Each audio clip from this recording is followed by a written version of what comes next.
na sasa hivi kama mnavyojua tunaelekea kwenye kipindi cha mvua.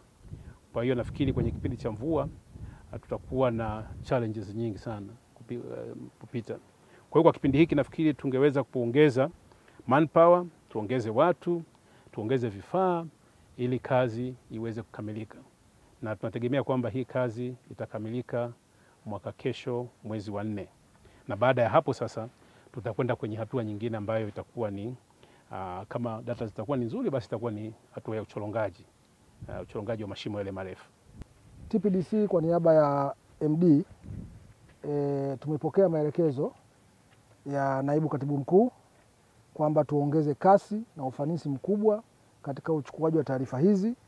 Taifa linatutegemea katika kujua kama Yasiwembele kuna mafuta au hakuna.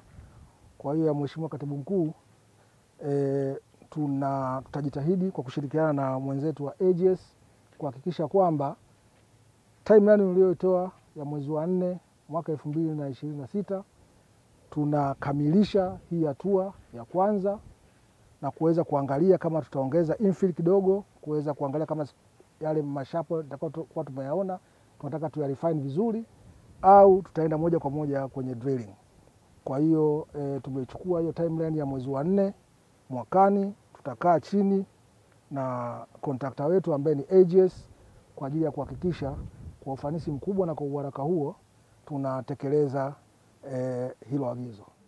Wenzetu nchi za jirani wameshapata mafuta katika mabonde yao ya ufa, lakini sisi Tanzania ndio tulikuwa bado tuko nyuma katika hilo. Na sasa TPDC kama shirika la taifa tumeamua katika mabonde yetu ya ufa, hasa ile upande wa mashariki, tuweze kuendelea na utafiti wa kina na tuweze kuona kama tunaweza tukachimba.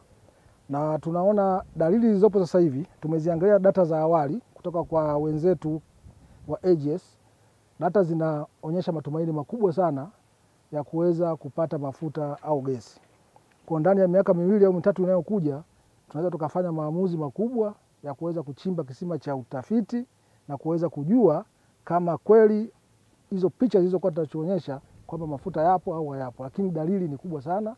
Tumeziangalia hizi data leo tulivyofika, tumeziona na tunaona zina matumaini makubwa sana ya kuweza kupata mafuta au gesi katika bonde hili la Yasiwembele.